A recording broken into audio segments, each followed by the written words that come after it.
kita sapa dulu. Ada yang mau beri kesaksian di sini? Ebon Semo ini siapa? Ebon, halo Ebon, Ebon, yo Ebon, Salve Romo. yo Ebon, silakan Ebon. Salve, salve, salve Romo, salve. Salve Pater. Yo, Salve. Oh ya, malam. Ada sesuatu, ada kesaksian, ada yang mau dikomentar, silakan. Joy Rai, Joy, Joy 1, Joy 2, Joy 3, maaf ya. Oh iya, Joy bilang jadi bawah saja, oke. Kalian minta naik, jadi kita naikkan. Iya Romo, ya. Ya, Sorry kurang silakan. sinyal. Ya, oh, sinyal. Iya, iya Romo, terima kasih. Romo, saya Eh, perkenalkan dulu. Ini Ebon ini kisahnya bagus ini kalau dia Ya, memberi kesaksian ya, ini ya, Romo. ya. Karena itu makanya. Silakan Ebon. Selamat malam Romo, selamat malam semuanya. Eh, ya, Selamat. saya perkenalkan saya Ebon, nama samaran. Sebenarnya saya sudah sering ikut eh, nonton Romo Cafe, tapi mungkin yang di YouTube ya. Kadang kalau yang di TikTok suka kelewatan gitu. Saya suka nonton eh, pemaparan Romo mengenai pertanyaan-pertanyaan ataupun doktrin itu, menurut saya sangat runut, menurut saya begitu. Oke, jadi eh, saya sebenarnya dari saya bilang sebut RT 16 lah ya Romo ya. Saya sebelumnya Protestan. Saya baru sebulan ini menjadi Katolik Romo. Baru sebulan ini. Dan Iya Pak, sebelum lanjut, selamat ya Pak ya. Selamat datang ke rumah, oke? Profesi ya, terima kasih. Provisiat. Oke, Terima lanjut kasih. Pak Eben. Ya, terima kasih Romo. Jadi saya baru dibaptis tuh bulan Juni kemarin. Ini ini sudah Juli ya, bulan Juni kemarin tanggal 29 pas hari raya Santo Petrus dan Santo Paulus. Ya, oh ya. Mm-mm. Kenapa saya menjadi Katolik itu sebenarnya saya juga bingung Romo. Bingung kok saya bisa ada di titik ini gitu. Ini perjalanannya panjang sebenarnya Romo. Saya pun nggak ada kepikiran bahwa suatu saat di hidup saya itu saya berpindah menjadi Katolik. Kenapa saya bisa menjadi Katolik? Saya memiliki banyak pertanyaan dalam hidup saya waktu saya kecil. Terkait pertanyaan-pertanyaan hidup. Selain pertanyaan hidup, banyak juga pertanyaan-pertanyaan yang berhubungan dengan iman. Untuk latar belakang saya di Protestan itu, waktu saya kecil itu saya di gereja beralirkan Injili. Injili itu mirip Calvinis lah. Saya juga bingung sebenarnya Injili atau Nah, apa. iya ya, nanti saya jelaskan kaum Kemudian Injili. Itu keluar ya, dari kaum Injili atau Evangeliko. Itu keluar dari berapa orang dari Presbyterian, dari Metodis, mereka bertengkar di Amerika Serikat, ya mereka keluar dan memulai gala namanya pergerakan kaum Injili atau pergerakan kaum Evangelikus. Oke, lanjut. ya Romo. Maaf Romo, saya jadi terbata-bata ngomongnya. Oke, ya, oke. Jadi waktu kecil saya di gereja Injili, dia berbasis kesukuan di daerah Kalimantan sana. Sempat juga di karismatik Pantai Costa, dan saya banyak hinggap di berbagai gereja. Saya sampai SMA, kemudian saya pindah ke Jakarta kuliah, kemudian saya banyak ke berbagai gereja. Gerejanya apa? Gereja karismatik. Begitu. Nah, kadang saya hubungkan dengan apa yang saya bilang tadi, bahwa saya sebenarnya banyak pertanyaan dalam hidup. Simpelnya begini saja, Romo. Kristen itu dikenal di dunia ini adalah agama penuh kasih. Katanya seperti itu. Tapi entah kenapa saya melihat di dalam lingkungan saya gereja, ya gereja A, B, C, D lah. Saya ambil garis besarnya. Saya seperti melihat kurang ada kasih itu. Itu pertama. Tapi saya berpikir begini, ini hanya oknum. Ya, ini mungkin hanya oknum, tidak semua orang seperti itu. Oke. Tapi saya coba mundur. Tadi saya kan ngomongin jemaat atau umatnya. Saya mundur berarti ke pendetanya. Coba kita lihat pendetanya. Di pendetanya juga saya lihat rata-rata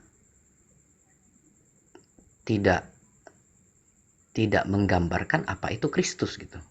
Ibaratnya begini, kita tahu Injil dari Matius sampai Yohanes, bagaimana kita tahu Allah Tuhan Yesus kita itu sangat kasih. Mana teladan itu gitu. Di pendeta rata-rata saya juga lihat, ya memang sih dia kalau di depan mimbar begitu. Tapi kalau di belakang saya tahu beda di depan sama di belakang. Kenapa saya tahu? Karena saya 20 tahun saya jadi pelayan di mimbar. Saya seorang pianis, Romo. Jadi kalau di gereja karismatik itu kan ada pianis, ada pemain musik. Itu ada istilahnya di gereja karismatik itu. Kita itu disebut Imam Lewi. Imam Lewi ya, itu saya masih ingat itu. Imam Lewi ya. Iya. Ini Ambil pendasarannya dari penyebutannya. mana? Itulah dia. Nah, karena kalau kita bongkar semua kejadian dan semuanya itu, yang suku Lewi ini bergabung dengan suku Yahuda. Jadi dalam ketika keruntuhan, makanya sekarang orang Israel tidak lagi punya Imam Lewi, karena sudah hancurkan bait Allah. Tidak ada lagi tempat kudus untuk pelayanan. Tapi ini berita baru ini. Ya, karena kalian ada Imam Lewi juga ya. Oke, lanjut. Boleh nanti di cross check bagi yang pernah lama di gereja karismatik yang di G.I itu. Nah, gitu ya. Itu hal yang biasa, apalagi kalau di Jakarta ini, Romo. Kalau dari penafsiran mereka pastinya penafsiran relatif ya, subjektif, karena kalian itu di mimbar. Jadi seperti Imam Lewi ada di mimbar. Sependek itulah penafsiran itu. Ya, kita pahamlah semua itu. Oke. Nah, Jadi di situ ada sebuah namanya error argumentasi atau error epistemologi. Karena begini, karena orang Lewi bukan di mimbar, orang Lewi di altar, di mesbah. Iya. Berarti kalau bilang sudah di mimbar, itu adalah mimbar sabda, tidak ada hubungan dengan altar. Bisa mengerti? Bisa mengerti. Dari segi itu sudah menjadi kesalahan, hipotesis yang salah. Oke, lanjut.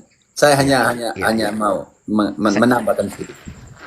Saya sudah nonton video Romo yang ngomongin tentang persepuluhan. Itu sebenarnya hak untuk Romo Katolik. Pas itu Romo ada ngejelasin tentang Imam Lewi itu harus di mimbar, lalu apa itu ada berapa kewajiban lah kalau menerima persepuluhan itu, gitulah. Oh ya, banyak sekali mereka harus membersihkan itu. Karena Lewi itu seperti apa ya, koster, kalau dalam kekatolikan namanya koster. Dia menyiapkan semua supaya Imam Harun melaksanakannya. Dan untuk kategori Imam Lewi, pelayanan tempat kudus itu setelah 30 tahun ke atas. Tidak boleh sebelum 30 tahun. Dan sampai dengan 50 tahun. Setelah 50 tahun mereka harus pensiun, Pak. Oke, lanjut. Siap Romo, siap. Ya. Oke. Kenapa saya tahu? Karena saya orang belakang di dalam peribadatan, jadi pemain pianonya. Nah, tadi saya bilang saya lihat pendetanya, tapi pendeta juga begitu. Kemudian saya mundur lagi berarti saya harus lihat, kan kita kalau mencari sebuah akar permasalahan berarti kita harus mundur. Berarti sekarang saya harus mundur ke ajarannya. Nah, di sini titik permasalahannya yang menurut saya, Romo. Ketika saya cari tahu kenapa seperti itu, misalnya dalam sebuah ajarannya, pertanyaan simpel lah. tentang iman kekristenan, itu akan berbeda dari satu gereja ke satu gereja. Kenapa saya bisa tahu? Ya karena kan saya sebagai, ya dulu sempat ya full timer lah di gereja. Jadi saya misalnya jam sekian kalau minggu tuh saya di gereja ini mainnya jam 9 di ini, ntar sorenya di ini. Jadi saya tahu gitu. Atau ibadah tengah minggu, misalnya saya main di ibadah kita bilang apa ya? Pendalaman Alkitab atau ibadah doa gitu. Itu biasa hari tengah minggu. Jadi saya banyak masuk ke gereja dan saya banyak kenal-kenal pendeta. Tapi kalau saya tanya ke pendeta-pendeta dari gereja A, B, C, D, itu beda-beda. Nah, di situ saya sudah mulai berpikir bahwa saya suka berpikir logis ya Romo. Apakah iya Tuhan memberikan ajarannya berbeda-beda? Itu pertama. Saya suka beradu pertanyaan lalu saya jawab sendiri dalam pikiran saya. Saya bilang begini, mungkin itu terdistorsi oleh waktu. Oke, terdistorsi oleh waktu boleh. Nah sekarang begini, bagaimana kalau gereja-gereja itu semua menganggap dia benar, ini benar. Tapi sekarang siapa yang paling benar? Begitu, siapa yang paling benar? Nah itu saya nggak bisa jawab bertahun-tahun gitu. Saya nggak bisa jawab mana yang paling benar di antara yang saya kenali ini. Terlepas yang pernah saya masuki dan juga mungkin gereja-gereja, kan nggak hanya di Indonesia, katakanlah juga di luar negeri, di segala macam. Di saat itu saya nggak tahu kenapa, di saat itu saya belum masukkan nominasinya Katolik gitu. Kenapa saya tidak masukkan nominasinya Katolik? Karena Katolik sudah di luar dari calon penilaian saya. Kenapa? Karena di dalam pikiran saya Katolik itu sesat, antikris, salah. Kenapa saya bisa punya pemikiran seperti itu? Saya nggak tahu, dari kecil saya sudah dapat doktrin seperti itu. Kenapa bisa saya seperti itu? Mungkin karena keluarga saya yang mungkin homogen. Jadi itu yang saya dapatkan dari orang tua saya waktu kecil, itu adalah makanan saya. Dan saya masih kecil belum bisa memaksimalkan akal budi saya, sehingga saya mengangguk dan iya. Oh begitu ya Katolik, iya penyembah patung mereka. Apalagi Maria diikut-ikutkan apa segala macam. Oh oke, kan begitu. Di saat waktu saya kecil saya tidak bisa memaksimalkan akal budi saya untuk menimbang-nimbang apakah makanan yang saya dapatkan itu benar atau salah. Sepanjang perjalanan hidup saya bertambahnya umur, maka saya bisa kan untuk menimbang atau bertanya atau mencari tahu begitu. Nah itu ada dalam landasan hidup saya dulu. Jadi ngapain saya masukin Katolik udah beda lagi. Nah, gitu, seperti itu. Dan intinya dari umat ke pendeta ke mana tadi ajaran, itu saya nggak dapatkan jawaban. Oke, itu selesai. Jadi seperti waktu tetap masih banyak pertanyaan akan hidup. Kemudian terus saya selesai kuliah, saya kerja, saya bertemulah dengan istri saya. Istri saya adalah dia Protestan, tapi menariknya bapaknya Protestan juga, GKI gitu, GKJ, orang Jogja. Mamanya Katolik. Kalau saya kiri kanan orang tua tidak. Kiri kanan itu bapak saya karismatik, opung saya adalah, saya orang Batak ya Romo ya, jadi opung saya itu adalah perintis atau pendiri gereja karismatik di kampung di daerah Parapat, Sumatera Utara. Kalau mama saya orang biasa dari HKBP. Jadi tidak ada selama kami bapak saya mama saya menikah, jadi kami di gereja karismatik gitulah. Nah dari lingkungan saya homogen, tapi dari lingkungan istri saya tadi itu unik, satu Protestan satu Katolik. Tapi ya udahlah, saya nggak terlalu mau pusingin itu. Saya menikah pun di gereja Kristen ya, di tempat saya pelayanan dulu. Udah. Nah dari sinilah dimulai kisahnya Romo. Nah jadi saya kan setiap tahun pulang bisalah mungkin sekali ke Jogja, ke tempat mertua saya. Nah entah kenapa saya senang melihat mama mertua saya. Kenapa saya senang? Saya nggak tahu, saya merasakan ada damai di dalam perbuatannya, ada kasih di dalam perbuatannya. Ya, ini Pak Ebon, penting banget ya. Merunut, Jadi nggak omong apa-apa, mertua nggak omong apa-apa, hanya melihat aja perbuatannya gitu, pelayanannya gitu ya. betul sekali Romo.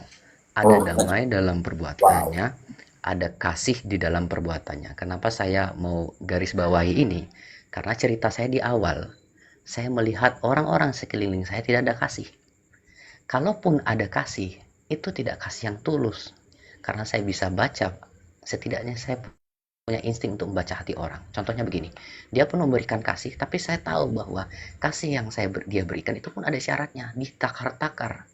Saya akan memberikan ini, atau kasih atau moral atau etika atau apalah ya. Saya akan berikan ini kalau misalnya saya dapatkan sesuatu dari ini.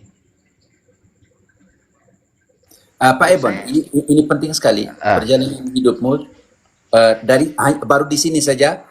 Nanti kita tutup dengan refleksi Paulus yang dia dulu penganiaya dan semua itu, dia menemukan kasih ini loh. Makanya Paulus ketika dia omong tentang kasih itu hebat banget ya. Dan dia hanya bilang begini, hanya iman yang dikerjakan oleh kasih. Tanpa kasih, iman tidak bisa dikerjakan. Bantu dulu, kita bantu dulu ayat ini, setelah itu baru lanjut ya Pak Ebon. Hanya karena supaya saya ini boleh boleh titik penting boleh boleh boleh. di mana pencarianmu dengan kata kunci kasih. Jadi Paulus bilang begini, Betul. walaupun kamu iman yang hebat, tetapi kalau iman itu tidak dikerjakan oleh kasih, tidak ada guna sama sekali. Ada dua ayat penting, tetapi kita mulai lagi dari Galatia dulu, 5 ayat 6, Galatia 5 ayat 6. Kita pakai itu dulu, nanti Pak Ebon lanjutkan, nanti setelah itu kita ambil lagi ayat yang lain di mana Paulus omong tentang kasih yang begitu indah. Oke. Ya, boleh boleh. Kita Katekis. Galatia 5 ayat 6. Siapa yang baca Romo? Maksudnya saya atau Oh, saya tidak, baca? kalau Pak Ebon ketemukan ayat bisa aja langsung. Bagus tuh kalau Pak Ebon sendiri yang Oh, baca. oke. Oke, baik, saya bacakan Galatia 5 ayat 6. Ayat 6. Sebab bagi orang-orang yang ada di dalam Kristus Yesus, hal bersunat atau tidak bersunat tidak mempunyai sesuatu arti, hanya iman yang bekerja oleh kasih.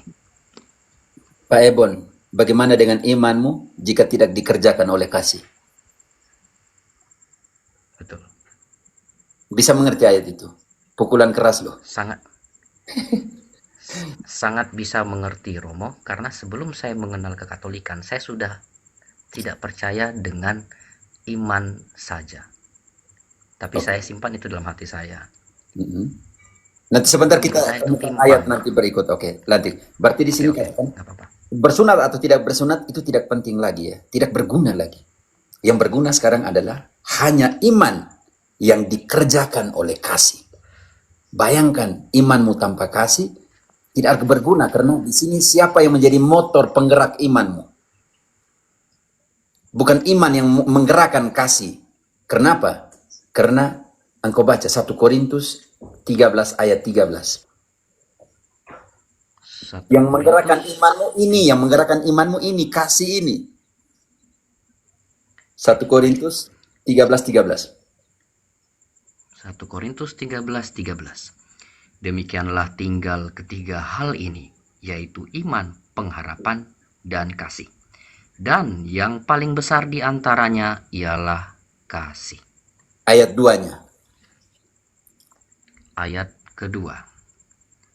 Sekalipun aku mempunyai karunia untuk bernubuat dan aku mengetahui segala rahasia dan memiliki seluruh pengetahuan, dan sekalipun aku memiliki iman yang sempurna untuk memindahkan gunung, tetapi jika aku tidak memiliki kasih, aku sama sekali tidak berguna.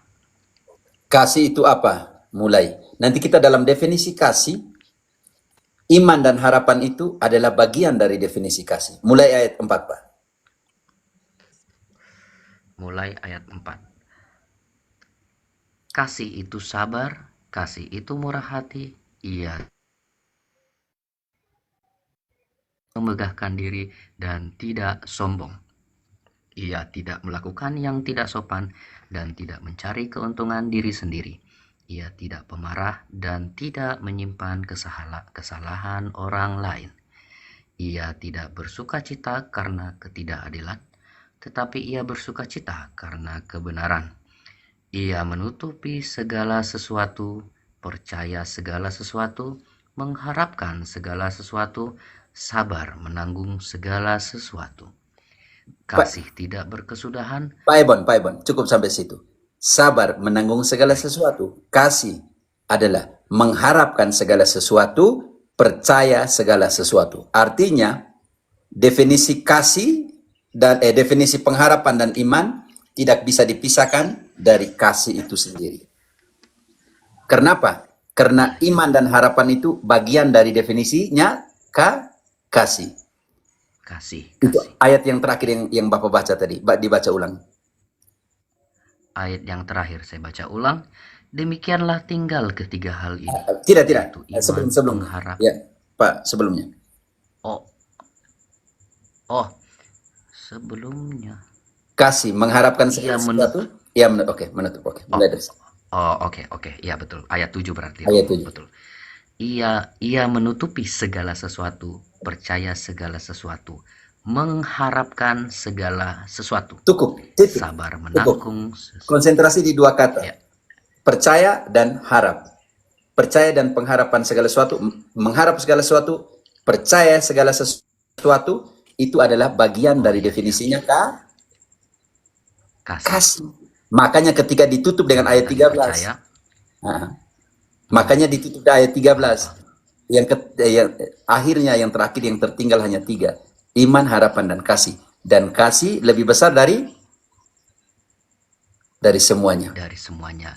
Karena Ya, kasih bisa mengampuni dosa. 1 Petrus 4 ayat 8. Bapak baca itu dan Bapak kembali lagi satu pengalaman Petrus. dengan mertua. 1 Petrus 4 ayat Oke, 8. oke, baik. 1 Petrus bab 4 ayat Ayat 8. 8. Tetapi yang terutama, kasihilah sungguh-sungguh seorang akan yang lain, sebab kasih menutupi banyak sekali dosa. Terutama.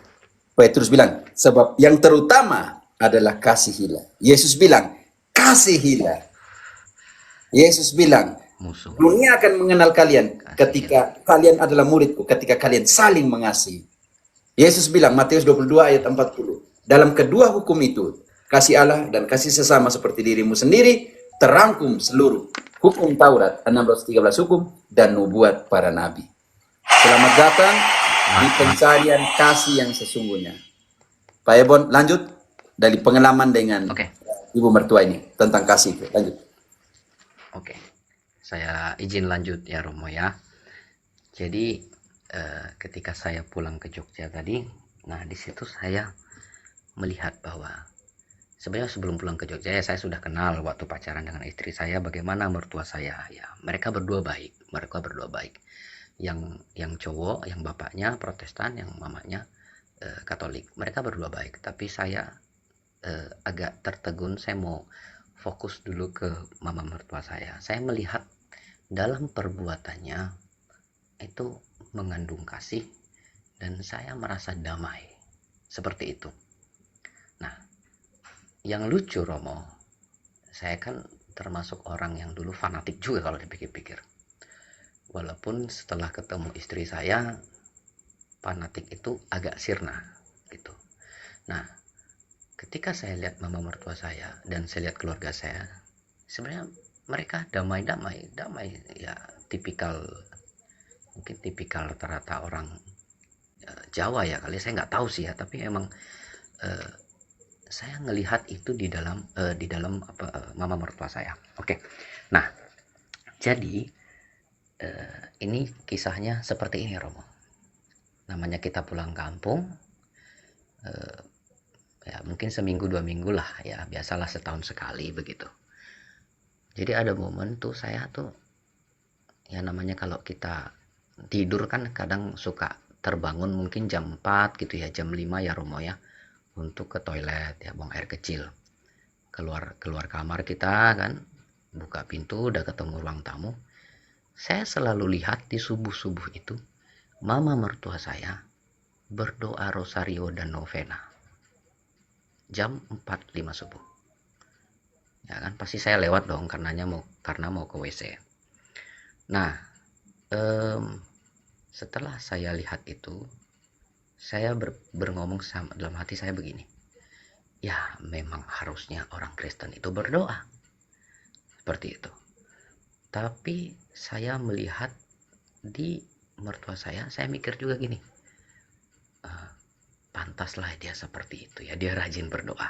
Jadi banyaklah tanggapan itu dalam pikiran saya. Oke, seperti itu. Tapi ada satu sanggahan di dalam diri saya, karena saya masih memiliki rasa dan pemikiran yang lama. Tapi begini, dia berdoa di depan salib, di depan patung, ditemani 2 lilin. Nah, ini gak masuk di saya. Saya bilang begini, tapi ya gimana ya, patung ya. Nah kan begitu pemikiran saya Romo. Oh ya, kembali pemikiran sejak kecil Tapi tentang berhala dan semuanya. Katolik berhala, iya, lima patung. Lanjut. betul, karena itu masih kan doktrin itu masih ada di dalam pikiran saya. Tapi ada pertentangan lah dimulai di dalam pikiran saya. Begini Romo, tapi nggak bisa. Katolik itu sesat. Katolik itu penyembah patung. Itu dalam pikiran saya. Tapi dia baik. Loh, tapi kok begitu ya? Kan gitu Romo. Kok bisa begitu gitu? Tapi saya taunya begitu. Nah, saya melihat begini, apakah premis saya salah atau dia yang salah? Nggak mungkin dia yang salah. Saya begitu kalau berpikir dalam hati Romo, dalam mencari sesuatu itu saya nggak ada teman saya untuk berbicara, jadi saya mengemukakan pertanyaan, saya jawab sendiri begitu. Tapi oke lah, saya hold itu, saya pending. Tapi sudah mulai membuat rasa penasaran saya Romo. Disitulah titiknya ibaratnya pepatah, sedikit demi sedikit lama-lama menjadi bukit. Apa yang saya lihat di depan mata saya memancing rasa penasaran saya. Emang apa sih Katolik itu? Saya taunya begini, jangan-jangan tidak begini atau gimana? Nah gitu. Akhirnya diam-diamlah saya, itu kan bertahun-tahun saya lihat itu terus ya. Nah, akhirnya mulailah saya dengan pelan-pelan mencoba mencari tahu tentang Katolik. Setidaknya mulai dari sejarahnya. Kenapa mulai dari sejarahnya? Sejarah awal. Karena proses pemikiran saya begini. Kalau saya mau belajar, itu pasti saya harus belajar bab 1 dulu, baru ke bab 5. Gak mungkin saya ke bab 5 dulu, baru ke bab 10, saya meloncat-loncat. Nanti aturan pelajaran yang saya dapatkan jadi nggak nanti berantakan begitu. Jadi saya mulai dari sejarahnya. Pelan-pelan sih Romo. Nggak yang ngoyo, nggak. Karena masih kayak ya nyantai aja, kalau lagi kosong cari, habis itu udah gitu. Nah, udah saat itu naik terus berjalannya waktu, cari-cari tahu, ya masih penasaran biasa lah, nggak terlalu gimana. Tiap tahun kan kita pulang. Nah, pada satu momen, karena saya itu nyari itu nggak tahu istri loh Romo, saya nggak kasih tahu istri karena saya juga masih Oh ya, pikir begini ya, pencarian gengsi lah dalam saya diam kasih gitu tahu. ya. Nggak Iya, info-info mencari istri. dalam diam. Oke. Enggak Ya, ada ya. info-info karena saya pikir gengsi lah, ngapain saya kasih tahu istri saya bilang begitu Romo. Ya sudah. Nah, momen itu dimulai di 2024. Saya sangat baru Romo, 2024. Tapi pertanyaan itu sudah dimulai dari dulu, hanya tidak ketemu karena mungkin jalannya saya ketemu istri yang ada Katoliknya. Di situ mulai mencarinya. Nah, di 2024 itu pas pulang Idul Adha atau apa saya lupa, ke Jogja, saya bilanglah ke istri, mungkin itu Jumat atau Sabtu, saya bilang begini, Mam, ke gereja Katolik lah hari Minggu, misa ikut mama gitu. Oh serius? Iya. Oh ya, Jadi saya bilang, ya udah ngomonglah sama, ya, tapi tidak ada ngomonglah reaksi sama, negatif dari istri ya, tidak ada enggak, kecurigaan dan semua. em, puji Tuhannya mungkin gini ya Romo ya, ini pembukaannya begini. Kalau di keluarga istri saya, apa sih namanya, keluarga apa sih namanya itu, toleran ya, karena emang Ah, dari awal toleransi juga mereka ya, udah beda. toleransi. Jadi nggak ini, nggak masalah gitu. Nah jadi ya udah nggak apa-apa gitu. Nah ikutlah kemana, ke Katolik itu. Jadi ya udah ngomong ke mama, mertua, ya udah mah gini-gini, oh ya udah nanti minggu, oke. Udah datang hari Minggu, misalah kami pagi itu. Saya ingat itu di Paroki Banteng, Jalan Kaliurang, Yogyakarta. Emang di parokinya mama saya, mama mertua maksudnya ya. Udah masuk saya, oh kayak gini ya gereja, gini gini gini. Oke masuk, oh, disambut disambut biasa kan depan. Ah di gereja karismatik pun disambut, saya bilang ada asyarnya. Oke ya udahlah, masuk masuk. Nah, saya sebenarnya tahu di gereja Katolik itu tempat kursinya itu ada tempat untuk berlutut, karena dulu pernah saya waktu SMP pernah ikut Ekaristi, itu pun karena saya SMP dan SMA Katolik. Nah, tapi bedanya begini Romo.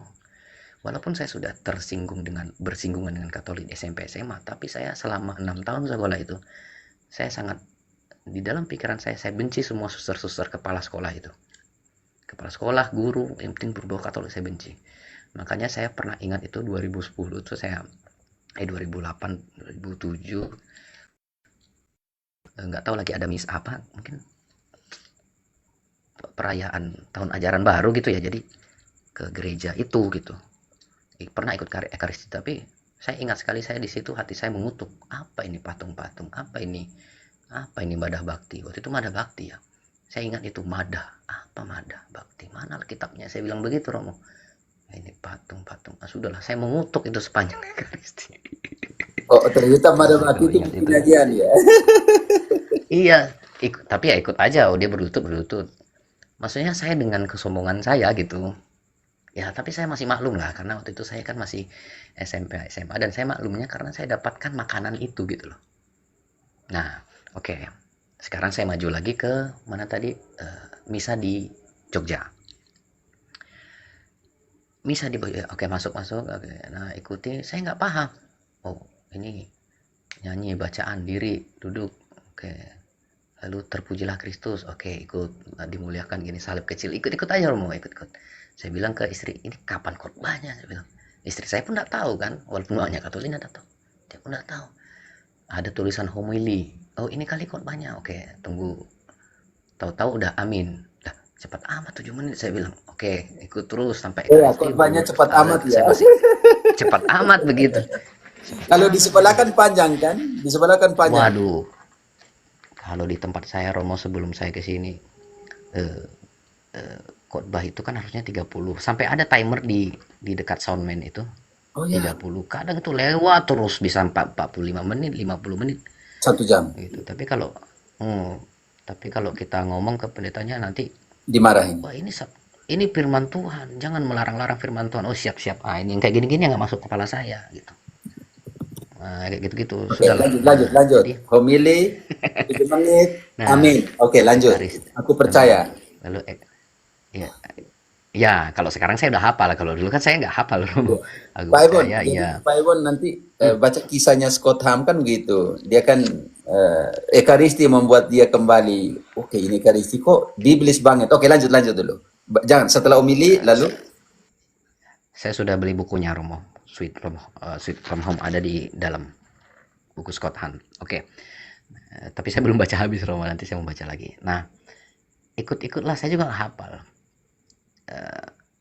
Udah selesai, nggak ada hal gimana gimana sih Romo, kayak katanya saya apa, kan ada cerita orang saya merasa gini-gini, enggak.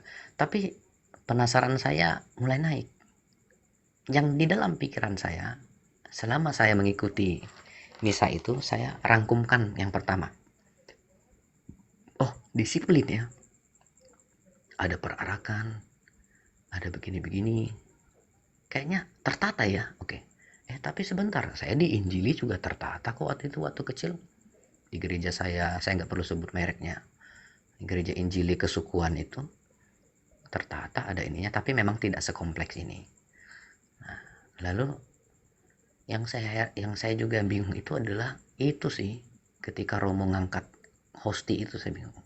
Ini kayak yang di film-film saya lihat. Oke lah. Nah, kemudian yang kedua ada dupa. Waduh, ini dupa berhala ini. Loh, ini nggak apa-apa ya Romo, saya mengeluh, saya menceritakan apa yang saya rasakan dulu ya. Mending saya terbuka kan. Iya, iya, penting Wah, ini sekali, penting berhala sekali. ini. Penting, penting. Oke. Iya, saya orangnya belak-belakan begitu Romo. Apa yang saya rasakan. Wah, ini berhala nih. Tapi ini perlu saya cari tahu nih. Tidak ada asap, ada asap karena ada api kan gitu. Apalah itu, saya lupa katanya. Artinya kan jika ini ada di gereja, pasti ada pemicunya. Kenapa ini bisa ada?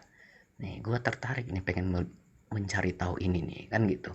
Oke, saya masukin dalam list pikiran saya. Kan tadi saya bilang sebelum saya misa begini kan, saya sudah banyak pertanyaan yang saya pengen, ini jadi PR saya dan saya harus cari tahu. Sudah. Nah, sampai situ udah selesai. Tapi membuat rasa penasaran saya lebih tinggi. Nah, habis itu pulanglah ke Jakarta. Kalau enggak salah Itu habis masih itu tersimpan, berdekatan, belum omong dengan ibu, masih tersimpan rapi ya. masih tersimpan, tapi udah kode-kode ya 5% lah. Bukan kode-kode itu. Mulai di Ibu perbincangan mulai adalah curiga, ibu mulai 5%-nya, curiga. 5% di Katoliknya. Oh ya, tadi kan Romo bilang ibu mulai istri saya mulai curiga. Nah, Ya. kalau istri saya karena dia itu juga SMP SMP-nya Sekolahnya di Katolik. Saverius, SMA-nya Sanmar Bandung.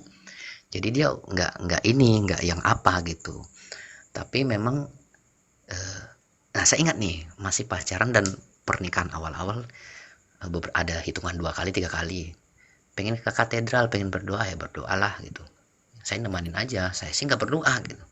Pikiran saya masih ada penolakan dalam hati begitu. Karena saya orangnya logis. Nah, tapi oke lah, itu artinya gini, istri saya nggak yang gimana banget, tapi dia tetap milih ya di jalannya gitu. Waktu kita masih di karismatik. Oke, saya maju lagi. Pulang dari situ, itulah misa pertama saya ikuti. Sebenarnya nggak pertama ya Romo ya, tapi pertama itu waktu saya SMP, tapi saya anggaplah itu saya nggak pernah misa yang SMP itu, saya menghujat-hujat kok. Nah, kemudian saya pulang ke Jakarta. Gimana? Pulang ke Jakarta, kalau nggak salah itu bulan September kedatangan Bapak Paus ya, Romo ya. Kedatangan Bapak Paus, kebetulan saya lagi libur dan live streamingnya itu apa namanya, disiarkan di seluruh TV ya. Jadi saya tonton lah itu. Seharian tuh saya tonton. Mulai jam 3 apa itu jam 1. Tonton aja. Pengen tahu. Tapi saya sudah mulai, hati udah merekah. Merekah ini begini. Pengen saya cari tahu ini. Kan gitu. Questnya apa? Goalnya kan saya pengen cari tahu. Mumpung ada ini momennya saya cari tahu. Waktu udah mulai wawancara sebelum datang Paus, Bapak Paus Fransiskus, udah mulai wawancara Bapak Kardinal lah ya. Tadinya saya nggak tahu kardinal, saya pikir ya udahlah ini kardinal, uskup apalah, Romo lah gitu saya bilang. Bapak Kardinal Ignatius Kardinal Suaryo kan, atau wawancara Romo apa-apa, saya ikutin. Oh begini. Nah tetap saya garis bawah ini begini, di saat wawancara nggak tahu kenapa saya ngelihat cara mereka berbicara itu sudah langka saya temukan. Tapi ini yang menurut saya harusnya begini orang Kristen, kan begitu. Nah dari situ aja sudah membuat, walaupun wajah saya nggak senyum, tapi hati saya tersenyum gitu. Itu aja sebenarnya, nggak usah lebih dulu sampai situ. Nah kembali ke Bapak Paus, misa, saya pimpin misa, saya ikutin. Oke. Oh ini apa nih nyanyi, ini bacaan. Oh ya mirip lah yang kayak di Jogja kemarin gini. Oh apa, Madah Kemuliaan. Tadinya saya nggak tahu namanya, yang penting saya sudah tahu namanya Madah Kemuliaan, ini Haleluya gitu. Karena saya basicnya kan musik Romo, jadi saya pertama dengar dari lagu-lagu ini, wah ini pakai organ ya, oh kalau Katolik itu pakai organ gitu. tapi kok nadanya agak beda dengan musik kontemporer yang saya Iya, pelajari gitu. iya, iya, nadanya lebih Oh, ini Gregorian. pelan, lebih Iya, Gregorian, lebih oke. Gregorian. Oh, ini musik Gregorian. Oke, oke, oke. Ya, ya. Ya, itulah itu kan sebuah bagian dari pertanyaan hidup saya. Pertanyaan hidup saya itu banyak hal-hal teknis sebenarnya. Teknis ada, mendasar ada, ya gitu. Dari hulu ke hilir lah saya temu, saya tanya. Nah, selesai dari situ, oh ini gini. Nah, momen itu membuat saya semakin mencari tahu. Yang ibaratnya penasaran tadi kan 5%. Naik ke 10%, naik ke 20, 25, 30 sampai 40 lah ceritanya. Naiklah ini jadi 40 setelah ya anggaplah itu Tapi analogi waktu lah. belum Dari belum kedatangan beritahu ibu, Bapak Paus. belum beritahu ibu. Belum, tapi waktu itu saya ingat istri saya WFH, jadi dia juga nonton sambil lihat laptop, lihat TV. Oh ya gini-gini saling menimpali lah kami. Oke. Menanggapi menimpali. Saya masih ingat itu istri saya WFH di rumah. Nah, setelah momen itu kita sudah mulai ini tapi masih nggak ada ya ngomongan mau ini, hanya cari tahu biasa aja gitu, nggak yang gimana-gimana. Kemudian saya cari tahu nggak tahu kenapa jadi beranda itu penuh lah dengan Katolik, beranda YouTube. Kan kalau di YouTube gitu Romo, ngelihat satu muncullah nanti dua, ngelihat ini empat jadi 4, 8, 8, 16, jadi Katolik semua lah di beranda YouTube ini. Tapi ya udah emang karena saya pengen nyari tahu jadi muncullah. Tiba-tiba keluarlah di beranda itu film dari Santo Fransiskus dari Assisi. Kebetulan film itu memang film Itali tapi sudah diterjemahkan ke bahasa Indonesia. Nah, di sebuah channel namanya channelnya Martiria Kerigma. Tak tontonlah itu dengan istri. Nah, nonton selesai. Apa pendapat saya dari tonton itu? Nonton film Fransiskus dari Assisi itu. Yang saya dapatkan adalah luar biasa ya kerendahan hati. Saya sudah Orang kaya Pak, anak seperti orang ini. kaya Pak, anak Anak orang orang kaya, kaya. meninggalkan Betul, semuanya. Oke. Ya. betul. Ini sudah, oh iya ya. Udah langka orang seperti ini. Saya bilang begitu dalam hati saya. Dan orang ini kata di Katolik disebut santo. Saya udah cari tahu tuh santo itu apa. Oh, orang kudus yang udah di surga. Oke, gitu. Oh, ini orang ini disebut santo. Tapi saya masih ada masa gini, saya jadi seperti mengefans gitu sama Santo Fransiskus Assisi. Itulah kenapa nama baptis saya Fransiskus. Nah, saya ngefans sama dia. Tapi saya masih ada penolakan begini. Ya, maaf ya, jiwa gengsi dalam hati. Ya, tapi kan semuanya bersumber pada Kristus. Begitu saya saling menimpali dalam hati Romo. Ya, tetaplah Tuhan Yesus lebih jago dalam hal ini kan gitu, kayak gitulah ngomongnya kira-kira. Ya, tapi begini saya bilang, ini kan keteladanan. Apa yang salah? Bukankah keteladanan itu harus diteruskan? Ya, Tuhan sudah menunjukkan keteladanannya pada awal abad pertama. Ya, harus diteruskan dong. Kalau ada yang meneruskannya emang salah. Saya begitu, bertanya-tanya, menjawab, bertanya, menjawab dalam diri. Oh ya nggak salah, teladan. Tapi masih ada 5% kayak, saya takut begini Romo. Kalau saya mengidolakan dia, maka saya memberhalakan dia. 5%. Kenapa saya bisa berpikiran itu? Karena doktrin landasan cara berpikirnya seperti itu dari dulu.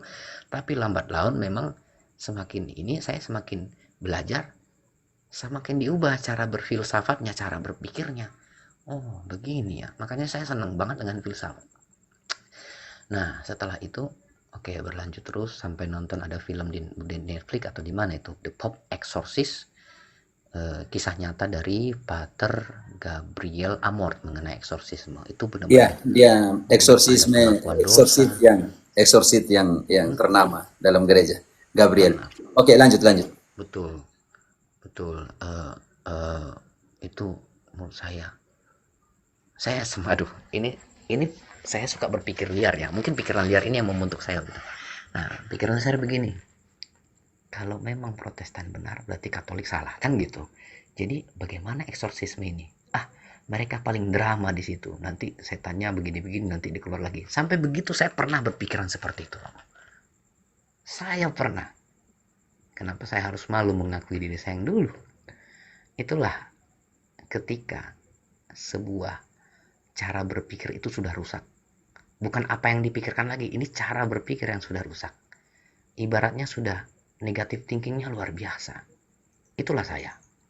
Ya, anggaplah saya mengaku diri hal saya yang dulu, tapi itu dulu. Saya puji Tuhan tidak lagi seperti itu sekarang. Nah, tapi di saat itu saya tonton, oh ya enggak lah, enggak mungkin lah. Masa berdrama karena Romo yang mengeksorsis jadi pura-pura keluar gitu. Aduh, saya nggak tahu lah bagaimana rusaknya cara berpikir saya dulu itu. Tapi di saat saya nonton itu saya udah mulai terbuka. Saya pikir, oh iya ya, ini banyak misteri yang belum saya pecahkan, saya bilang. Makin naik penasaran itu Romo, 40%, 45%, 50%, lebih. Nah, setelah itu, maka saya ngomong lagi ke istri saya begini, Romo. Ini cerita saya itu berurutan, jadi nggak akan loncat-loncat. Saya bilang begini, Mah, yuk kita misah lagi. Berarti ini misah yang kedua kan. Karena yang pertama di Jogja, yang kedua berarti saya sudah pulang ke Bekasi, Romo. Yuk kita misah lagi. Itu ada dekat di sini namanya Santo Arnoldus Jansen. Iya, Begitu. saya dulu tahu punya di Ya. sana, di dekat terminal Bekasi. Oke, Iya, Bekasi Timur. saya tahu Romo di situ karena ada yang ngasih tahu Oh ketua begitu, oke. lingkungan saya. Lanjut, Iya, lanjut. nanti kita cerita Romo kenal ketua lingkungan saya soalnya. Oke, nanti kita DM. Oke, oke. Lanjut, lanjut. Oh, boleh.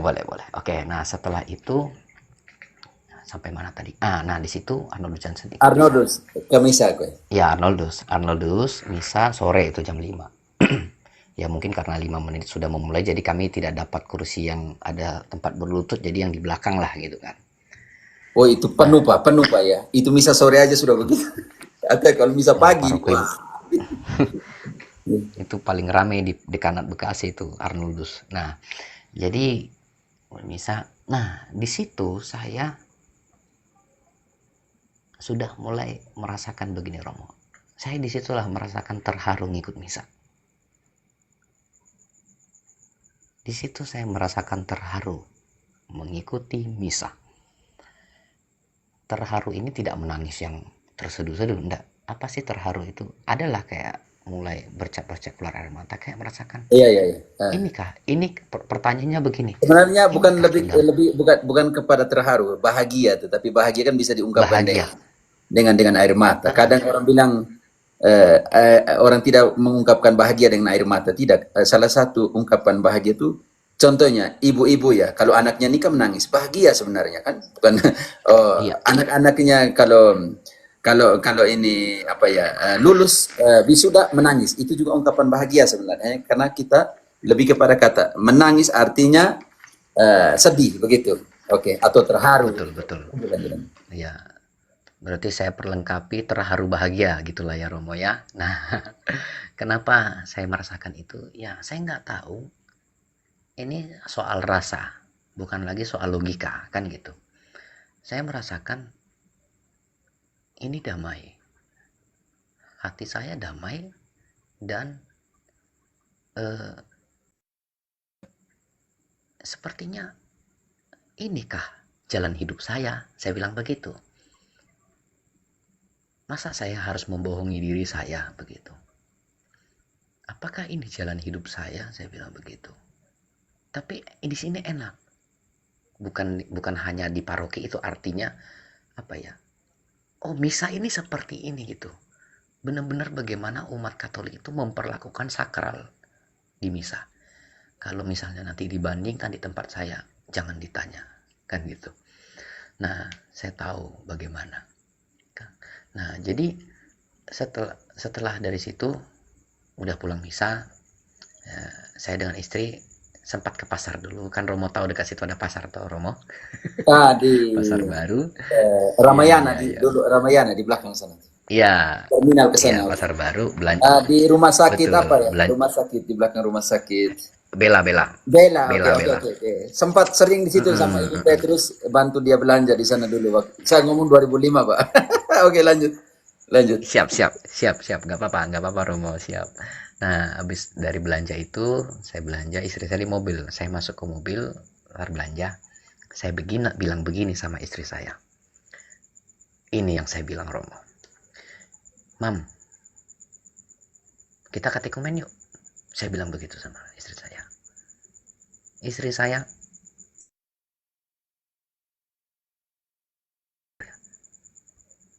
gimana? Kamu yakin? Katanya. Yakin, saya bilang. "Eh, saya bilang begini, ya saya pengen cari tahu, pengen belajar, tapi kayaknya gimana ya ngomongnya, saya bilang. Pak, potong sedikit Pak Ebon. Ada Eh, hal, Pak Ebon, Pak Ebon. Berarti sudah cukup lama, lanjut. sudah cukup lama tidak lagi ke Denom ya, ke sana. Sudah mulai ke gereja Katolik tiap minggu begitu ya. Nah, ada cerita yang saya loncati, Romo. Iya, karena itu makanya tadi belum di situ nanti, karena kok tadi saya dengar kok Oke. ke gereja Arnoldus, ke gereja berarti bukan lagi ke ibadat karismatik. Makanya di situ terlewat sedikit, Pak. Oke, ya berarti saya harus mundur ya. Saya sampai Desember itu saya Desember awal itu saya masih pelayanan. Kalau nggak pagi 2 kali, sore 1 kali, masih pelayanan. Tapi saya sudah kita kan kalau di gereja saya dulu ada ketua departemen musik. Saya bilang nanti minggu kesekian ini sorenya saya kosong dulu lah gitu.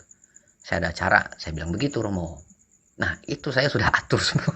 Ya, makanya Karena saya pengen, karena itu yang cerita yang hilang karena ada spasi kosong saya bilang kok. Sekarang gereja Katolik kita lihat. Iya. Peralihan dari meninggalkan di sana untuk datang ke hari Minggu begitu. Itu belum diceritakan. Oke, lanjut Pak. Ya. Jadi saya sudah dari situ udah mulai sering kan, tapi saya masih pelayanan ininya di gereja yang lama itu November Desember September November lah, Desember gitu. Desember awal udah saya izin gitu. Nah, mana tadi cerita? Oh, katekumen. Saya Iya, sekarang bilang kepada ibu tadi ya, Romo. kita katekumen. Kita kepada ibu. katekumen, ibu tanya, serius nih Pak? Oke, lanjut. Di pasar, Jadi di pasar ibu di mobil, udah di mobil tuh. Udah di mobil. Ya. Nah, udah mau pulang, masih di parkiran pasar baru itu, Romo. Saya bilang begitu, istri saya kaget, dia bilang, kamu yakin? Nah gimana nanti begini, wah semua disebutin.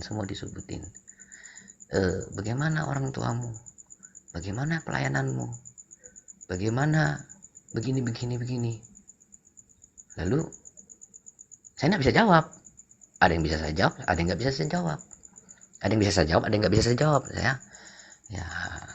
Saya bilang, tapi saya bilang begini, ya nanti mungkin ada jalannya lah, ya, itu nantilah dipikirkan, saya bilang begitu. Tapi istri saya bilang lagi, kamu kan orangnya labil, nanti gini berubah, gini berubah katanya, bukan apa soalnya gini gitu. Udah mulai ngerepet lah. Lalu saya bilang, ya maksudnya aku dengan kamu kita sama-sama berjalan, kita kan suami istri, kita saling bergandengan tangan lah. Kalau misalnya aku agak bandal sedikit tiba-tiba ke kanan, ya tariklah aku biar lurus lagi jalan. Saya bilang begitu. Tapi saya bilang begini langsung. Pak Ebon sebentar, ada orang muda, ada anak muda yang sekarang masih kira-kira mau tahu tentang kekatolikan, masih Protestan. William kalau mau naik minta ya. Oke, lanjut Pak Ebon, lanjut Pak. Oke. Nah, jadi lalu saya bilang gini, saya timpali ke istri. Udah gini aja deh. Kalau gitu gini aja, saya aja dulu katekumen, kamu nggak apa-apa, belum dulu, kamu masih di sini aja, saya katekumen dulu. Saya bilang begitu loh, Romo. Padahal saya pikir yang Katolik siapa, mamanya, bukan saya, malah saya duluan, pikir saya begitu. Udah saya aja dulu, mami nanti aja, bilang gitu. Saya bilang gitu kenapa? Karena ya sekarang gini aja, lihat aja bapak mamamu, bisa kan? Ya nggak apa-apa kan begitu, bapakmu Protestan, mamamu Katolik, toh damai-damai aja, saya bilang gitu, saya bilang begitu. Nah di situ akhirnya kita diskusi lagi sampai pada akhirnya mungkin 10 menit 20 menit setelah itu akhirnya sepakatlah istri saya mau bareng katekumen dengan saya begitu. Nah akhirnya saya coba cari, udah pulanglah kita. Nah beberapa minggu kemudian Saya ke Arnoldus lah, tanya katekumen, rupanya belum buka Romo, karena Desember kali dia bukanya, sedangkan saya datang November apa itu. Lalu saya loncatlah sedikit ke San Barto Romo. Kira apa? Sama-sama SPD juga itu Romo. Anaknya Ya, ya. Arnold, teman-teman di Bekasi, Arnoldus tuh dia melahirkan beberapa anak. Keranji, Santo Mikael Keranji, Keranji, Santo Mikael, Taman Galaksi, eh, Santa Clara, Bekasi Santa Utara, Clara, Bekasi Utara, betul. Cikarang, Cibitung, maaf, Cibitung, itu semuanya, dan Keranji, Santo Mikael melahirkan Albertus Agung Harapan Indah. Jadi Proki tua juga Arnoldus itu. Dan tidak Romo, kan anaknya Arnoldus juga ke San Bartolomeus, ya tidak apa. ya. By the way Romo, saya Cibitung Romo. Cibitung. Jauh. Jadi pasti Romo, ya pasti Romo kenal yang saya maksud. Tapi saya nggak boleh sebut namanya. Cibitung. Berarti kalau Cibitung itu Tambun ya? Cibitung, yang tadi Romo sebut terakhir, itu masih stasi Romo. Ini Ya, belum gereja, kita masih tenda. Masih tenda. Tapi sudah proki Masih belum? tenda. Belum. Belum paroki, umat terdata 7.000, kalau sekali misa 1.700 sampai 2.000. Masih tenda. Berarti Cibitung Masih itu kursi dia Santo Petrus bukan? San Pera, betul, Santo San Pera, Petrus. ya, makanya Tambun. Tapi judulnya Cibitung bukan Tambun. Jadi Oh, kalau bukan kita bilang Tambun. itu Oke. stasi Cibitung, Macet itu bukan Pak, Tambun. kalau mau ke Cibitung ke Sampera itu macet. Berarti masih di situ ya, Macet, masih. Itu Di tempatnya Cibitung. besar banget di situ tuh. Kalau Tambun yang Romo Kawasannya sebut besar, itu hanya saya belum tahu. bisa bangun gereja. Betul, kalau yang Tambun yang Romo sebut itu saya tahu, memang ada tanah juga di situ, tapi nggak dibangun gereja. Saya pernah dengar Belum ceritanya itu. belum bisa. Tidak jadi di situ, tapi jadinya di Cibitung. Kita masih tenda Romo. Masih tenda Tapi ya. boleh buka, Tapi di rumah masih tenda. pastoralnya sudah dibangun. Belum, baru 3 bulan lalu mengumumkan untuk pengumpulan PPG, apa PPG itu uang Izin. apa sih? Bukan, kalau kita umat PPG tiap bulan gitu. Untuk konsul. Tapi di situ yang dipakai untuk Pembangunan. tanam sayur nggak? Iya, tanam sayur betul. Oh iya, saya pernah ke situ dengan Romo Sipri. Dengan Iya. Sipri Pastor Prokit adik kelas saya. Oke. Oh, lanjut. Siap. Ya, Iya, lanjut. ya, Romo Sipri. Ya, Ada Romo teman Paroki kelas sekarang saya ya, di Arnoldus. sana. Dia urus orang muda, Bento Dioni, satu angkatan kami yang Oh, dia sudah menikah anak kedua, satunya masuk seminari Pisol. Oke, lanjut. siap. Nah, jadi sampai mana tadi Romo saya? Sampai Akhirnya di San Barto, sampai San Barto. Ke Barto. Ya, jadi disitulah kami mendaftar. Tapi saya datang di November, tapi kan dibukanya nanti Januari, bukan dibuka, udah didaftar, tapi mulainya Januari. Oke lah, nunggu lama lah, November, Januari. Nah, di situ saya udah jadi udah ikut misalah terus, nggak bisa pagi ya siang, nggak bisa pagi siang Minggu ya Sabtu. Nah, itu saya tertarik. Saya baru tahu di Katolik bisa misa Sabtu. Saya udah tahu juga alasannya kenapa bisa misa Sabtu, itu karena kayak Vesper gitu segala macam. Oke. Enak juga jadi Katolik. Saya bilang begitu. Saya kan suka bercanda. Oh iya, nggak bisa Minggu Sabtu. Oke. Dan saya baru tahu juga waktu saat itu ya, ada misa harian juga gitu. Tapi saya nggak pernah ikut misa hariannya karena kita jauh. Nah, jadi udah sampai situ. Nah, disitulah dimulai Romo. Saya sudah mulai makin naiklah rasa penasarannya, makin cari tahu. Nah, saya akhirnya kasih tahu lah mama mertua. Kami berdua kasih tahu. Dengan bahagianya kami kasih tahu. Dia pun senang, kaget juga. Kok bisa-bisanya dipikirnya dia juga kan. Saya kasih tahu bahwa saya mulai katekumen. Nah, setelah dari situ apakah semuanya berjalan baik-baik saja? Jawabannya tidak. Karena dimulailah berbagai macam ya pencobaan atau apalah bahasa baiknya ya, banyak hal dimana kayak saya dan istri itu diganggu sesuatu, kemudian sesuatu yang tidak kita lihat ya, dan kemudian saya juga mendapatkan ini sulit juga saya cerita ya, tapi nggak apa-apa lah, saya kan nggak sebut nama. Saya mendapatkan ekskomunikasi dari kedua orang tua saya. Iya, betul Romo. Dan ya saya menggunakan kalimat yang bagus lah, ekskomunikasi gitu. Jadi apa itu ya, ketika saya cerita ini aja dulu yang tadi saya dapat gangguan itu. Nah itu benar, hidup saya sangat logis, jadi nggak pernah saya yang namanya berhubungan dengan hal-hal yang begitu ya Romo ya. Tapi saya tahu istri saya ini punya kelebihan sesuatu lah ya, dia tidak minta tapi dia bisa begitu, sepertinya lebih peka mata batinnya gitu. Nah jadi karena saya di apartemen itu jadi kecanduan nonton katekes dari YouTube dari Romo-Romo. Oh ya, saya paling suka lihat katekesnya Romo Bayu yang paroki Subang apa itu, lupa saya. Nah entah kenapa ada satu momen saya udah tidur lah, kita berdua tidur malam, saya mimpi buruk. Tapi mungkin mempersingkat waktu, saya nggak perlu cerita mimpi buruknya. Saya terbangun karena dibangunkan istri saya yang teriak. Istri saya terbangun, saya pun terbangun dengan keringat dingin, padahal ada AC, padahal jadi dingin. Kita akhirnya dibangunkan, saya bangunkan istri bilang juga dia mimpi buruk, tapi mimpinya nggak sama-sama mimpi buruk. Oke, kok bisa kita mimpi buruk berdua, udah bertahun-tahun kita menikah. Saya bilang begitu. Saya nggak pernah, kita mungkin semua orang pernah mimpi, tapi jujur Romo, dari saya kecil sampai sekarang, mimpi yang paling saya ingat itu. Jadi kalau saya tanya, sampai hari ini saya paling ingat itu. Dari dulu saya nggak pernah ingat mimpi saya apapun. Itu yang paling saya ingat, kisah itu. Nah, ketika saya lagi menceritakan dengan istri saya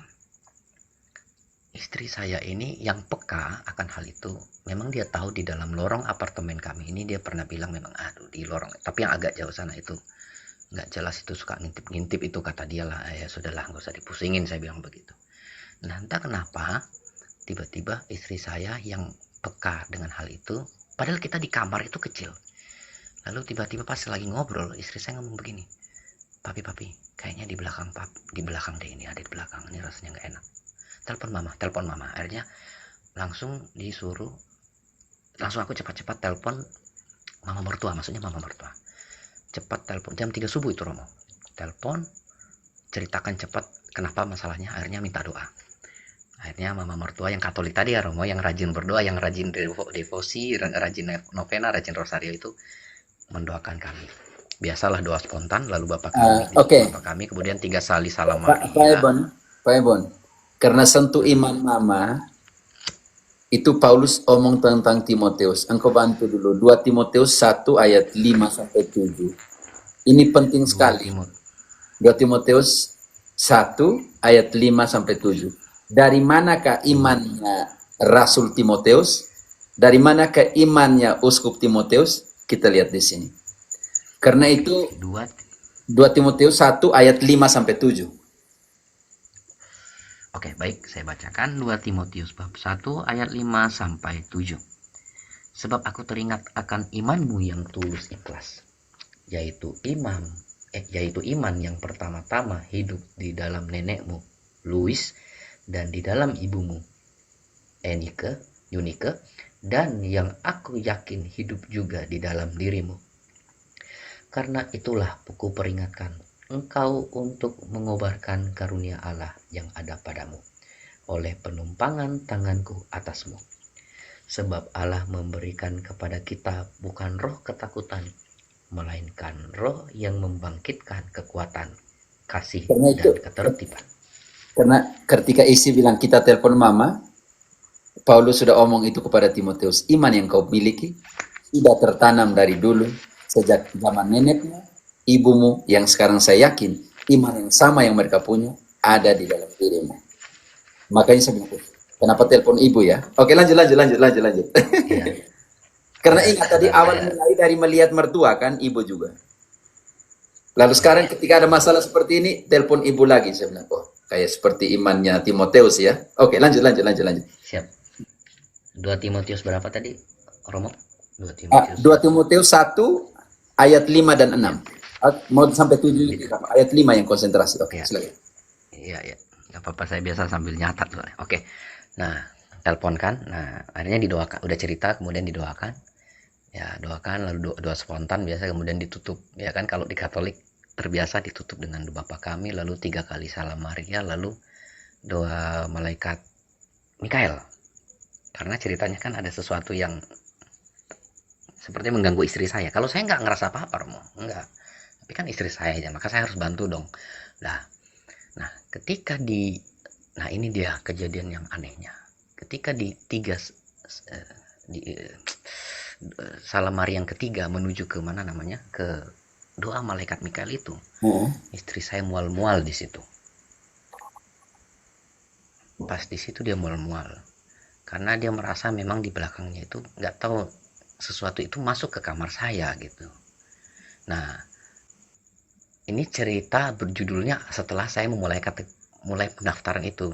Jadi sudah mulai banyak apa. Nah, setelah itu mual-mual saya kan orangnya langsung pikir apa saya, walaupun doa saya langsung loncat dari tempat tidur, saya mau ambil plastik. Kenapa? Bukan masalah apa, Romo, kalau dia muntah ribet masuk kena spring bed apa, repot kan jadinya. Jadi saya mau ambil plastik, tapi rupanya dia tidak muntah, hanya apa namanya mual-mual. Udah selesai doa mama saya kalau saya bilang, mama tadi pas mama doa ini Salam Maria ketiga mau ke Santo Mikael dia mual-mual. Oh gitu ya, katanya. Ya udah kamu nanti gini apa kamu kan oh di situ saya juga ceritain, mama saya lagi belajar Katolik, saya bilang. Sebenarnya saya juga bingung karena apa ya ini, apakah karena mungkin karena saya sering dengar promo Bayu kan di rumah, saya buka TV saya gede-gede ini tuh di rumah saya kencengin gitu, saya pengen nonton gitu, apa gara-gara itu ya, saya bilang. Nah, ada yang tidak suka, saya pikir begitu, karena biasanya saya tidak melakukan ini gitu. Nah, yang ya ada mama mertua bilang, ya udah gini aja, kan katanya kamu sudah mau belajar iman Katolik lalu sudah rajin misa, besok kamu kalau misal lagi kamu minta air suci sama garam, minta sama Romo nanti ke ruang apa gitu, sakristi, kamu biasa dia sudah sedia di situ, kata dia gitu. Oh gitu. Nah, nanti tabur garam-garam gini gitulah, biasalah. Nah, ketika mama saya ngomong begitu, ada penolakan di hati saya lagi-lagi, Romo. Garam, saya bilang. Waduh, ini kan udah sinkretisme, berhala ini, saya bilang begitu lagi. Masih sempat saya berpikir begitu, Romo. Kan Ya, waktu itu balik lagi masih ada sedikit cara berpikir begitu. ternyata ada di kitab suci kan, Nabi Elisa. Kan Setelah saya jadi hanya Katolik, belum baca waktu itu. Oke, lanjut. ya ya setelah jadi Katolik saya udah tahu semua alasan-alasan itu, semua udah semua pertanyaan saya terjawab. Nah, tapi oke lah, tapi dalam hati saya gimana ya, ya udahlah ikutilah gitu kan, ikutilah dah, nantilah pas bisa hari Minggu. Nah, akhirnya kembalilah kami, udah kayak saya kira udah tenang, saya tidur, istri tidur. Nah, kebetulan di kamar kami kan ada CCTV, saya nggak bisa ini, maksudnya saya mau cari akarnya ini. Apa saya cek CCTV ada apa ya tadi ya, pas istri saya begitu, saya cek CCTV kan bisa lihat di HP. Nah, saya cek CCTV, nggak ada sih, nggak ada keanehan, tapi memang pas saya dekatkan mikrofon HP itu ke telinga saya, memang saya mendengar sesuatu seperti ada storing listrik. Storing listrik itu kalau tahu kayak listrik gelombang elektromagnetik Ya, yang kayak berdekatan dengan CCTV, jadi gitu ya. gitu. Oke. Dan momen itu adalah momen seketika sebelum istri saya mau bilang, mah papi, Heeh. apa Ada apa sesuatu. tadi, ya ada di belakangku, di situ begini ya, gitu. Oh ya, tapi saya pikir nggak tahu lah, aku bilang ya sudahlah gitu.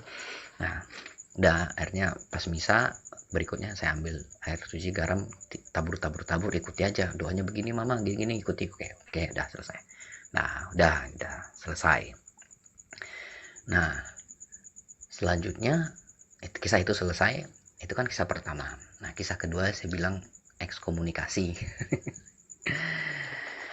Nah, ketika saya mengambil jalan ini Romo, saya tahu kok apa yang saya akan dapati di depan diri saya nanti. Pasti saya akan banyak dapat masalah ini, saya bilang. Saya masih ada takut-takutnya. Gimana ini ngasih tahu orang tua gitu. Kenapa saya takut? Saya tahu orang tua saya. Kenapa saya tahu orang tua saya? Ya, apa yang saya dapatkan, pemikiran saya dulu yang dari orang tua saya. Begitu. Mungkin ya begitu. Nah, jadi Romo, kami kan sudah menikah 2021. Ini cerita 2024. Nah, 2025 saya sudah mulai katekumen 2 minggu di San Barto. Nah, di akhir Februari itu saya adalah, kalau di orang Batak itu namanya nikah adat Romo. Pasti mungkin yang orang Batak tahu itu mangadati namanya. Mangadatiku itu 3 tahun setelah menikah gereja. Ini momennya saya ketemu orang tua saya ini, saya bilang. Tapi gimana ya, sudahlah. Pulanglah ke Parapat di sana. Keluarga saya ini keluarga yang sangat homogen, banyak pendeta Romo. Ya, pendeta-pendeta gereja karismatik banyak. Nah, kebetulan dilaksanakan juga di halaman di gereja itu acaraku ini. Katakanlah acara saya ini hari Kamis, saya ingat sekali tuh, hari Kamis tanggal 30 Januari atau 30 Februari. Nah, momennya di situ saya ke situ tuh udah nggak kepikiran mengadati. Saya kepikiran saya nih, saya ke situ ngelihat ada gereja Katolik di tanah Batak, itu menurut saya langka itu Romo. Tapi masih stasi Romo, stasi yang bangunannya sudah mau hancur, mau apa begitu. Nah, saya lihat, saya udah nggak ke situ pikiran saya. Nah, momennya di sinilah, ketika Oh, ada di stasi, momen di stasi, Sakramen. di kapel stasi ya, di kapel stasi.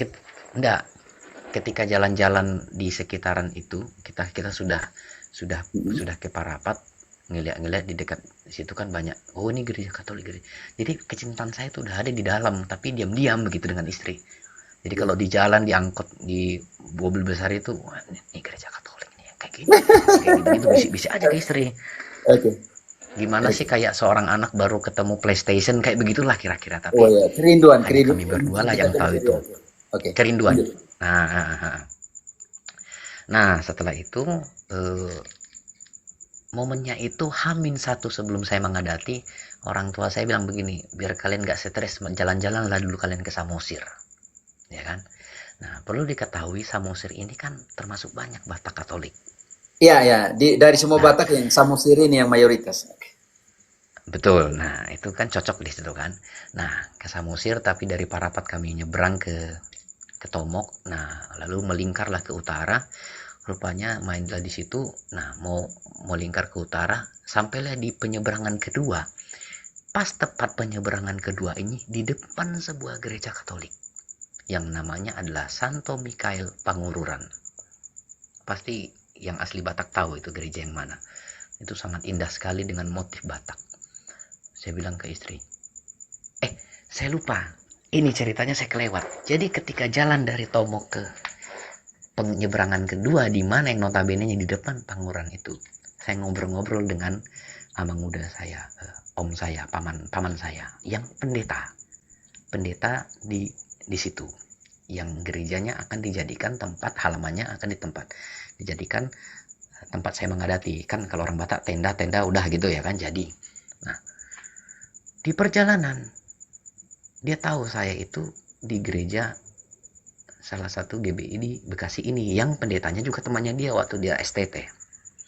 Gimana kabar si Haloho ini? Oh baik, puji Tuhan, baik. Karena saya di depan, dia di depan, lalu supir, jadi saya duduk depan dengan abang muda ini. Baik, oke. Gimana, kau masih pelayanan di sana? Masih, abang muda, mas. Udah enggak, abang muda, saya bilang begitu. Dalam hatiku, aduh ini makin ke pertanyaan inti nih, aku bilang. Oh, udah di mana kau sekarang? Itu pertanyaannya seperti lambat tapi cepat. Udah di mana kamu gereja sekarang? Karena kan ditanya, di mana kamu pelayanan sekarang? Masih di toko pelayanan. Udah nggak lagi di situ pelayanan. Saya bilang, karena memang saya udah cabut, udah izin sama siapa? Ketua musiknya. Aku udah nggak pelayanan lagi karena mau masuk Katolik. Aku bilang begitu. Oh, oke kata dia. Nah, lalu Amang Uda ini nanya begitu. Dari mana kau sekarang pelayanan? Saya jawab lah begini. Sekarang aku gereja di Katolik. Saya bilang begitu. Langsung wajah Amang Uda saya yang tadinya ngajak ngobrol, langsung dia lihat ke saya, matanya melotot, disertai dengan kalimat begini. Bah, kata dia.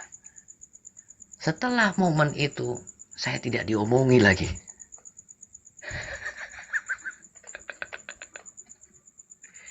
Padahal itu H-1 saya menghadapi. Wow. Setelah momen itu, Mm. saya tidak diomongi. Walaupun bukan nggak diomongin, tapi kayak ngomong inti, jadi berubah lah aja. Ya setelah itu sih ada juga sih ngomong, tapi kayak udah gitulah. Nah, tapi Romo, yang saya mau bagikan begini, ketika saya dihadapkan seperti itu, entah kenapa sukacita saya lebih besar dari ketakutan saya. Entah kenapa saya merasa, nggak tahu kenapa saya sukacita saya lebih besar, jadi saya omong aja itu. Ya, karena Padahal Yesus sudah bilang, kebenaran itu yang memerdekakan, yang membebaskanmu. Kalau engkau diam saja, engkau betul. tidak mungkin rasa seperti itu. Oke, lanjut. Padahal istri saya udah bilang, nanti kalau di sana nggak usah kau ngomongkan dulu, kita mau ke Katolik biar nggak ribet urusannya, kata dia begitu. Iya, saya udah bilang iya, tapi saya langgar itu. Tapi saya langgar itu. Iya, maksudnya nanti kita omong kalau kita sudah selesai, biar nggak hancur acara itu kan gitu. Udah sampai situ di Pangururan, udahlah. Di Pangururan nyebrang, rupanya memang tujuannya ke patung si Bia-Bia, Tuhan Yesus si Bia-Bia itu. Yang diprakarsai oleh orang Katolik, umat Katolik di Samosir sana. Pasti tahu itu patung itu. Nah, udah itu pulang lah, dari situ pulang, akhirnya balik lagi ke Parapat, nyebrang akhirnya sampai ke Parapat, sampai ke hotel. Kebetulan orang tua saya di situ makan malam. Disitulah Amang Uda saya bisik-bisik ke orang tua saya, diceritain semuanya. Saya beda meja saya adalah saya dengan istri saya dan mertua saya. Oh ya, saya nggak ceritain tadi, mertua saya ikut, yang dari Jogja ikut ke situ. Dia bisik-bisik pakai bahasa Batak, saya kan ngerti. Tapi saya bilang, wah ini sepertinya habis aku dalam hatiku. Tapi aku bilang ke mama mertua ke istri, bentar, mereka lagi ngomongin kita gara-gara aku ngomong begini. Yaudah, kita habis makan langsung balik ke kamar ya, saya bilang begitu. Nah, udah, saya walaupun mata saya ke piring, tapi titik putih saya, mata saya paling ujung, saya tahu mereka lagi ngelihat saya sambil ngomongin. Karena saya ketahuan ke Katolik, bukan masuk, ke gereja Katolik. Saya tahu di dalam pikirannya itu, saya dengar bisik-bisik, dia bilang begini, kata orang tua saya dan semuanya yang di situ. Itulah pasti gara-gara mertuanya itu yang ngasih tahu, katanya. Yang ngajak-ngajak dia, yang mendoktrin dia. Saya pas dengar begitu, saya hanya bisa diam, karena saya yang tahu semuanya. Tidak ada satupun kalimat dari mertua saya yang ngajak saya ke Katolik. Saya ke Katolik karena benar-benar pure pencarian saya. Nah, lepas dari situ, besoknya hari Kamis menghadati, saya itu udah nggak tenang hati, tapi sebenarnya berjalan lancar. Tapi saya ingat Amang Uda saya yang pendeta itu, saya ajak ngomong, dia nggak jawab. Saya ingat sekali. Hari ini saya masih ingat. Selesai dari situ, hari Kamis selesai acara menghadati itu kan udah selesai, kita lepas makeup lah, biasa segala macam. Bapak saya datang ke tempat penginapan, dia panggil saya, dipanggil mertua saya, dipanggil istri saya, disuruh duduk, dan kami disidang di situ. Saya disidang. Dia semua menuduhkan kalimat itu ke mertua saya, dibilang katanya mertua saya yang mendoktrin saya agar jadi Katolik, entah diapain. Maklum ya Romo, karena banyak orang tua yang pemikirannya seperti itu. Biasanya kalau di daerah-daerah yang tidak terlalu apa gitu, itulah. Jadi saya menjelaskan dengan lembut, tapi nggak akan masuk. Beda, karena saya tahu orang tua saya bagaimana, bapak saya apalagi saya tahu. Ke gereja aja nggak pernah, ya kerjanya hanya begitu aja. Mama saya pun dengan gaya pemikirannya semua seperti itu. Ya apa yang saya dapatkan dulu itu karena dari sampai saya dengar kalimat begini dari finalnya beginilah. Terserahmu, kamu memahami Katolik silakan, silakan. Yang penting saya nggak anggap kau lagi. Itu kan keluar dari kalimat bapak saya. Saya nggak tahu apa yang saya rasakan di malam itu. Saya tapi masih ingat rasanya. Sangat tidak damai. Sangat tidak damai. Tapi syukurnya besok kan langsung pulang karena tiket pesawat sudah dibeli. Pulang dari situ memang saya damai. Tapi ada hal yang membekas dalam pikiran saya.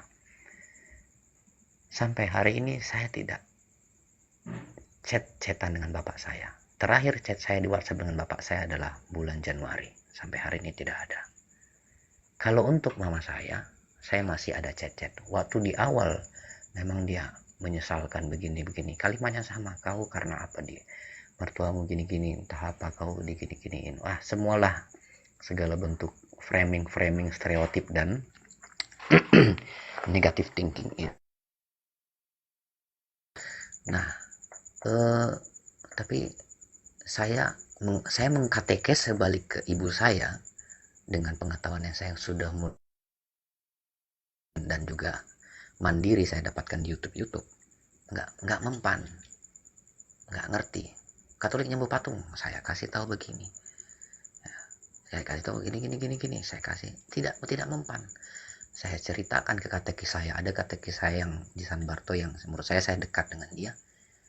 Saya ceritain, saya sampai tunjukkan chatnya begini, dia baca sendiri. Dia bilang begini, ya nggak perlu kamu balas, cukup doakan saja, titik. Oh iya ya, jangan kau ajak debat mamamu. Kalau kamu sudah tahu modelnya seperti itu, tidak terbiasa dengan argumentasi ya sudah. Anggaplah itu salibmu, katanya. Iya juga ya, oke. Maka tapi ya lambat laun saya dengan mama saya sudah mulai ya hangat, tapi tidak hangat seperti dulu. Tapi memang saya dengan orang tua dari dulu juga nggak terlalu hangat sih. Ya maksudnya at least saya bisa ngobrol aja udah gitu aja gitu. Dan saya tahu saya banyak kesalahan di masa lalu, saya tahu. Tapi semenjak saya berada di kehidupan baru ini, saya melepaskan segalanya dan lagi belajar melepaskan segalanya. Nah itu Romo. Nah lanjut Romo. Nah, setelah itulah cerita ekskomunikasi yang saya dapatkan. Maka saya mengikuti katekumen selama 6 bulan di San Barto dan sampai pada akhirnya 29 Juni 2025 saya dibaptis. Berarti belum ada 1 bulan sebenarnya Romo. Saya dibaptis di San Barto, dibaptis oleh Romo Pungki, kalau Romo kenal. Sudah sangat kenal, Pungki Setiawan. Sangat kenal. Iya. Jadi dulu waktu saya top, Romo Pungki sama-sama dengan saya, sering dengan saya di Arnoldus. Jadi Pungki Setiawan, kenal baik. Nanti salam. Oke, lanjut. Saya waktu itu masih frater. Iya. Jadi dibaptis sama beliau dan wali baptis saya juga dari lingkungan, saya udah masuk lingkungan Romo. Jadi dari lingkungan sini salah satu ketua lingkungan lah menjadi wali baptis saya, dan ketua lingkungan ini Romo kenal juga orangnya. Abangnya juga tugas di Kolombia juga Romo, pasti Romo tahu. Marcelinus ya. Itu. Iya. Apanya? Adiknya Abangnya saya nggak kenal. Famnya apa Romo? Nuhan ya? Balawan Nuhan, iya Marcelinus provinsial itu. Adiknya ada di situ. Ya. Pendek-pendek kan? Baru Pendek-pendek. Ya adiknya Pater itu yang jadi wali baptis saya. Iya, dia pendek-pendek. Saya kenal orangnya. Ya, karena dia kaling di sini, kepala Itu kepala lingkungan. lingkungan. Oke, lanjut. Jadi itulah kisah dari saya. Kesimpulannya adalah begini. Maaf ya jadi panjang, tapi ini kesimpulan. Kesimpulannya begini, Romo. Saya masuk Katolik bukan karena diguna-guna, di brainwash, diajak-ajak, seperti yang dituduhkan oleh keluarga saya. Tapi saya masuk Katolik benar-benar karena pencarian saya. Pencarian saya akan kebenaran, akan iman. Oh ya teman-teman, Saya ini poin penting ya dalam semua wawancara dengan yang mantan Protestan yang kembali ke Katolik di sini. Dari 2011 saya kerja di Apologetika. Jadi ketika ditanya kepada yang mantan Protestan kenapa mereka kembali ke Katolik, mereka hanya satu jawabannya, belajar. Akhirnya saya bilang, kalau itu waktu kamu Protestan kamu tidak belajar, dia bilang. Kami hanya belajar yang sesuai dengan yang pendeta omong. Tapi setelah kami cari kebenaran dan belajar, ternyata ada kebenaran hanya satu, yaitu gereja Katolik. Jadi kadang saya miris ya ketika mereka mengatakan kami belajar. Berarti saya bilang, kalau begitu kamu tidak belajar dulu. Dia bilang, ya kami tidak belajar dulu. Setelah kami belajar, kami pulang kembali ke Katolik. Jadi terima kasih, ini pernyataan sangat bagus dari Pak Ebon. Lanjut Pak. Ya, itu alasan saya pertama, karena saya cari tahu sendiri. Alasan saya kedua adalah saya jadi Katolik bukan karena penginjilan lewat mulut seseorang. Saya jadi Katolik karena perbuatan seseorang, yaitu mama mertua saya. Itulah kenapa saya selalu kalau ditanya, siapa yang membuat kamu Katolik? Saya selalu buat dua alasan itu. Karena Oh ya, saya jadi termasuk orang yang kemuliaan kerasulan Maria ini penting sekali teman-teman. Ini penting sekali ya.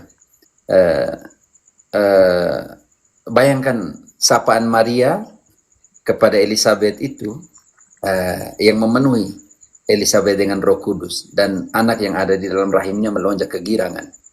Saya pikir tempat ibu-ibu sangat penting ya, sebagai pendiri kebudayaan dalam hidup.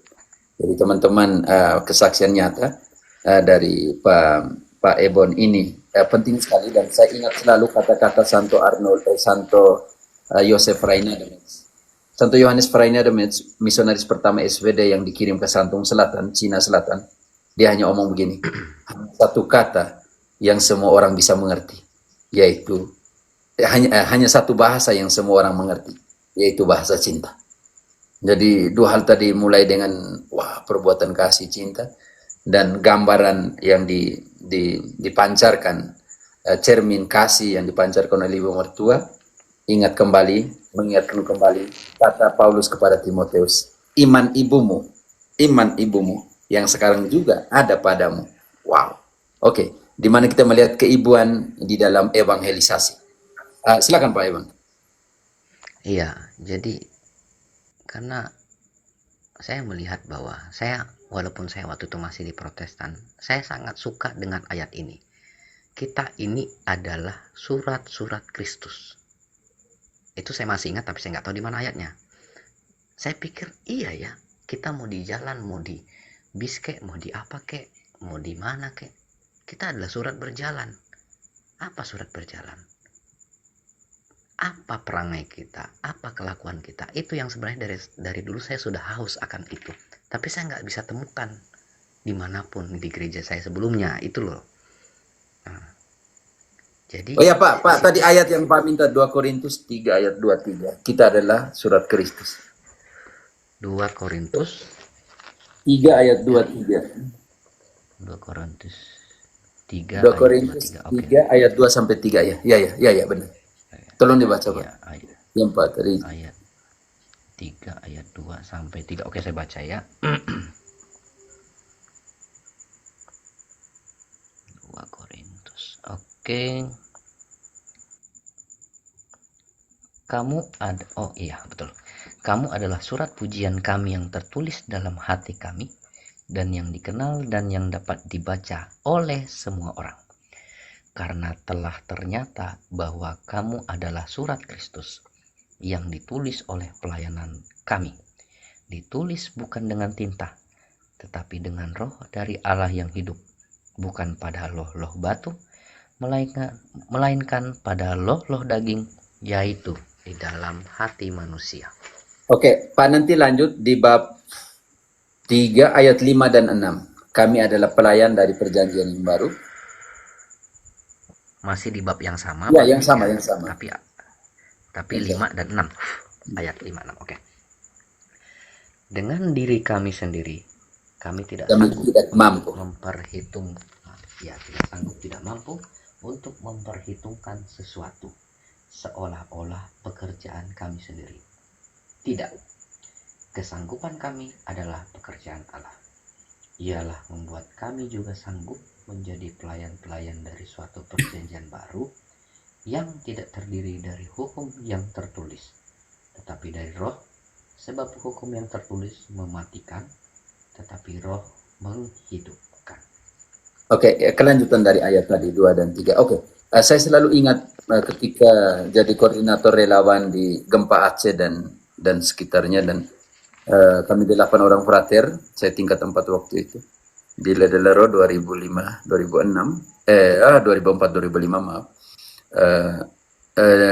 Ke Nangro Aceh Darussalam, dan saya menangani posko Sabang 2 bulan lebih, hampir 3 bulan di antara saudara-saudari kita di Sabang dan Aceh, jadi koordinator posko.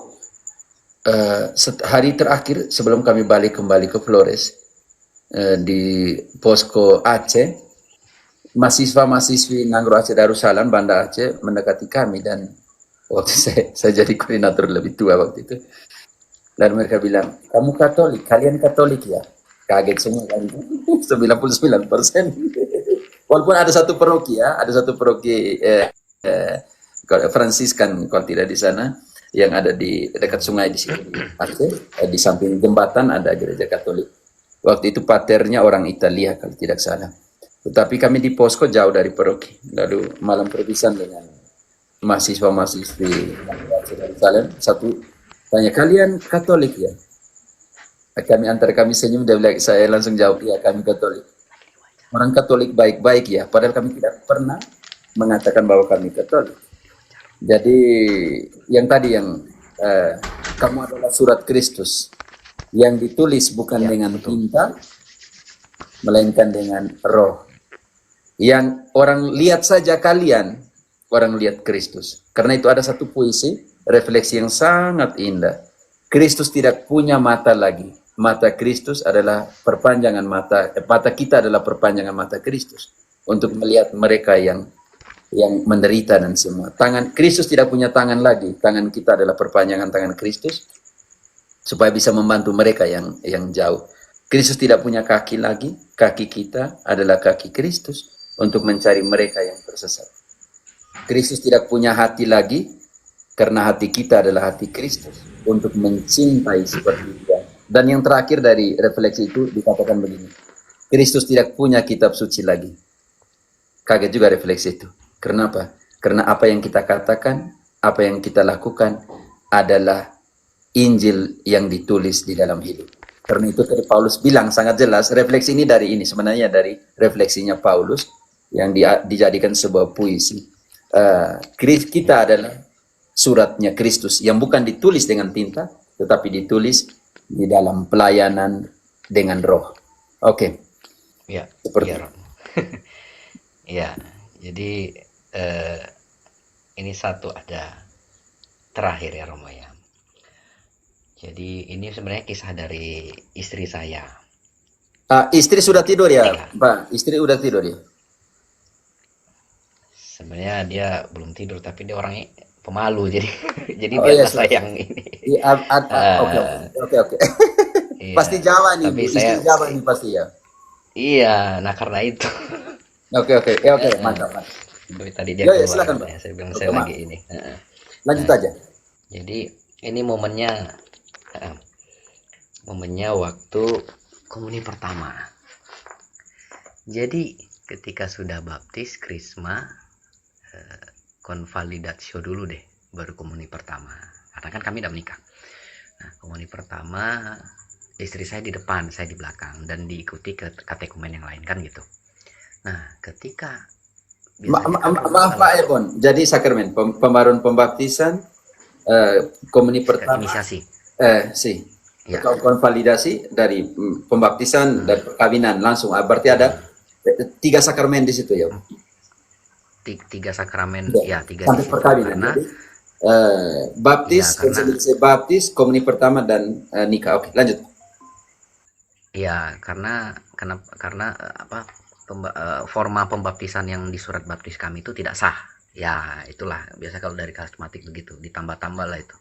Nah, jadi em, ketika, nah ini momen misterinya di sini.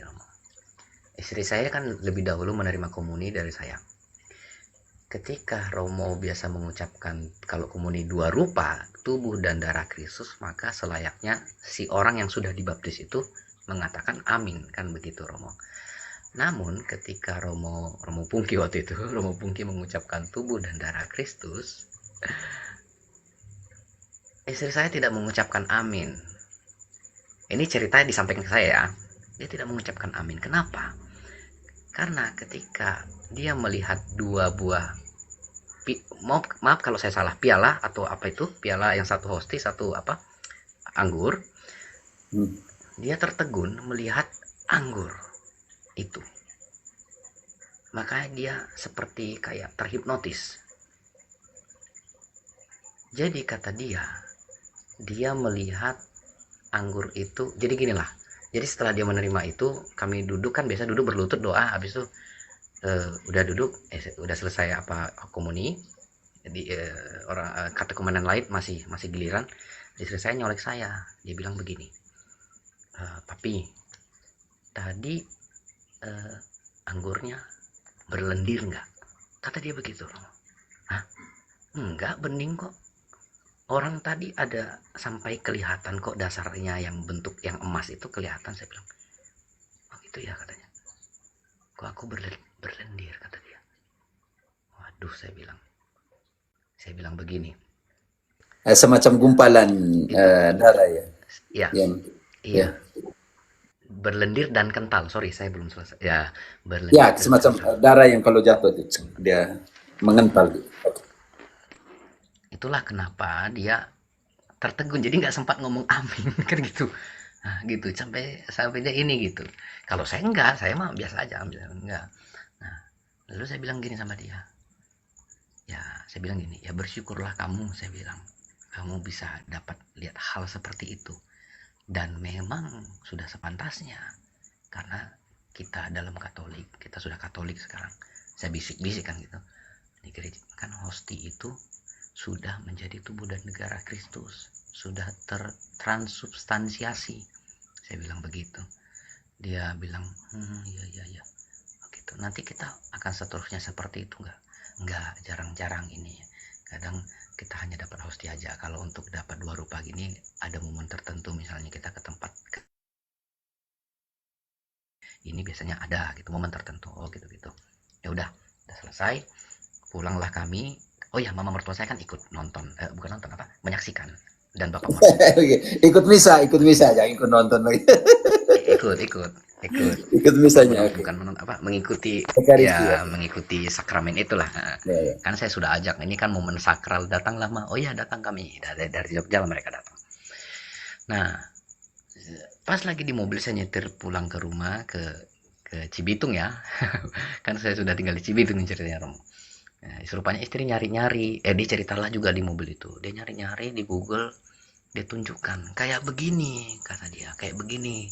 Dia buka Google Image, pas saya nyetir saya lihat, lah ini kan momen ketika apa yang mujizat Ekaristi di Lanciano itu, saya bilang. Ya iya, saya lihat kentalnya itu miripnya kayak gini. Nah, lalu mama mertua saya bilang, karena mama mertua saya juga seperti dia, tapi istri saya nggak terlalu, mama mertua saya yang lebih kebuka lah. Dia bilang begini, kalau mama kadang-kadang suka dapat penglihatan kayak gitu kalau lagi misa. Nah, jadi dia bilang begini, mungkin Tuhan mau pakai kamu harus berdoa Ya, dia bilang begitu ke istri saya. Nah, itulah momen yang menurut saya, ya saya tidak mengalami, tapi itu sebuah anugerah saya bisa mendapatkan, ya istri saya ya adalah saya, kan begitu. Apa yang dialami istri saya juga saya juga bersuka cita menerima kejadian itu gitu. Karena ya memang saya tidak perlu heran harusnya. Kenapa? Ya memang hostis sudah tertransubstansiasi begitu. Dan yang kedua adalah istri saya juga cerita juga sebenarnya ketika dia lagi mengecap hosti itu yang sudah dengan dicelup anggur, ya dia merasakan katanya di mulutnya itu membesar. Hosti itu membesar kata dia, tapi ya oke lah gitu. Itu kan pengalaman pribadi dia. Ya, Begitu. pengalaman Saya nggak ada intim atau pengalaman pribadi. Oke. Iya, saya nggak masalah dan saya anggap itu sebagai eh, refleksi kepada saya, keluarga inti saya bahwa ya memang itu nyata. Bukankah Ekaristi itulah mujizat? Kalau gitu, setiap ada pelaksanaan Ekaristi ketika hosti sudah menjadi tubuh dan darah Kristus, walaupun secara substansi itu aja menurut saya sudah mujizat, nggak perlu cari-cari yang lain kan gitu. Nah jadi itu momen yang menurut saya berkesan, dan intinya adalah sampai hari ini ya saya terus belajar, walaupun katekumen saya sudah selesai, tapi saya bilang ke katekis saya bilang begini, walaupun katekumen saya sudah selesai, tapi katekumen itu harus sampai mati. Makanya saya bilang katekumen sampai mati, karena Katolik itu kompleks dengan segala pelajaran dan pengajarannya.